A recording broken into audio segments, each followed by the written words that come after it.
Jennifer, and welcome to my Flagstaff home. In today's video, what I want to do is show you some wild mushrooms that we can pick here in the Flagstaff area. We're always really excited when this time in the summer comes along because the mushrooms typically are not ready to harvest until we start getting our rainy season. We call that our monsoon season, and so we then start to get damp. The ground starts to get damp, and then sometime, usually toward the end of August, we start to get mushrooms all over the place. And there are a few in the Flagstaff area that are safe to eat, and quite tasty, I might add. So a few years ago, my husband was talking to a friend of his at work who would go out and harvest mushrooms, and he was finding out which kinds were safe to eat. Because, you know, if you get a wrong kind of mushroom, I mean, it could put you in the hospital or in the grave.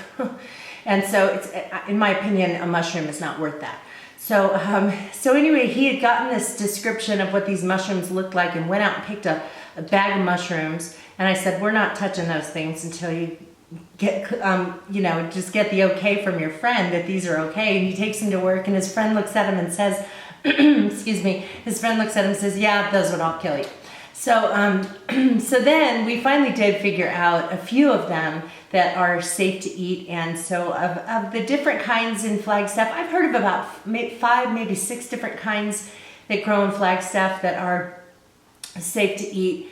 But my husband and I feel comfortable harvesting probably just 2 of those. And we'd like to be able to identify some other ones as well. But well, actually, there is a third kind that we know of that is safe to eat, but from what we understand, they don't taste good. And I know what those look like, but I'm not gonna, I have no reason to cook a mushroom and eat something, just to eat a mushroom that doesn't taste good. So anyway, a few years back when we first started harvesting mushrooms, we had this bumper crop year of what is called bolete mushrooms. That's spelled B-O-L-E-T-E. And they grow at the base of ponderosa pine trees, which we have in abundance here in Flagstaff.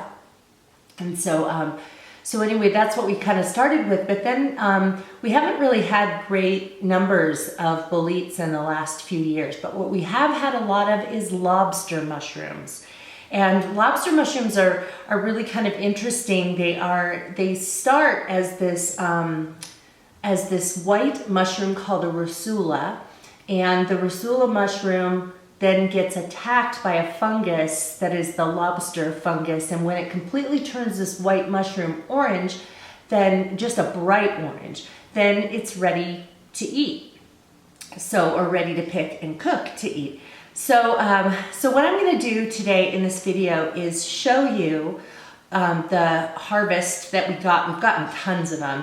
But some on one day when I was working on them, kind of show you what they look like. They grow a lot underground.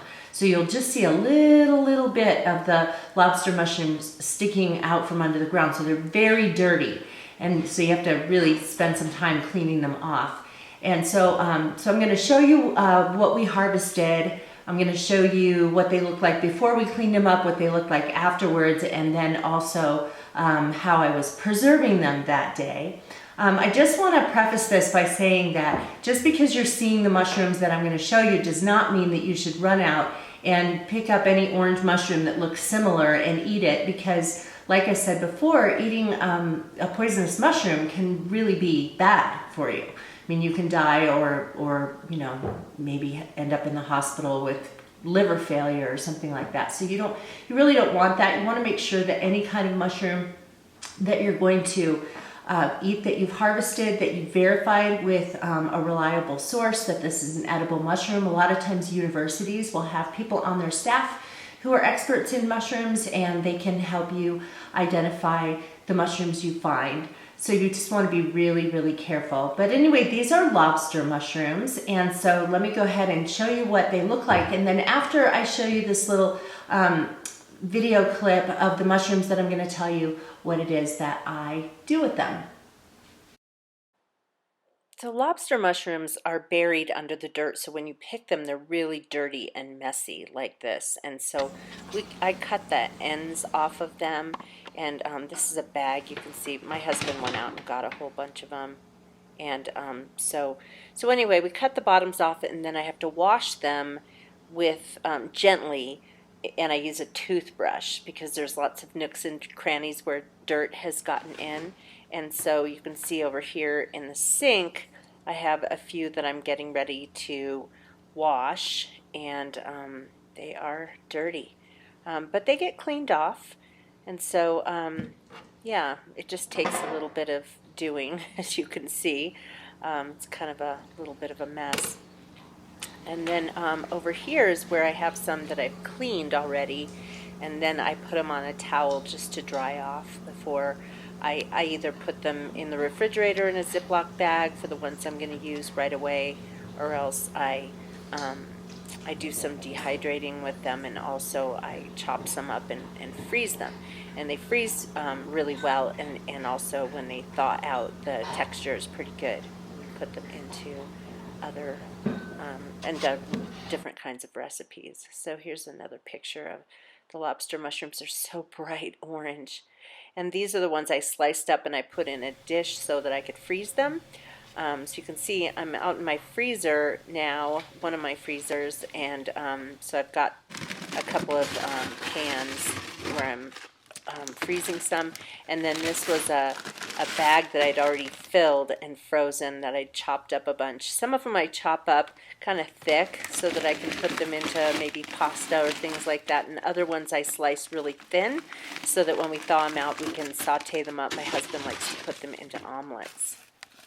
So those are lobster mushrooms, and you can see that, you know, they're bright orange like a lobster, but in addition to looking like a lobster in color, when you cook them, when you saute them in a little bit of butter, they have a very mild flavor of seafood, oddly enough.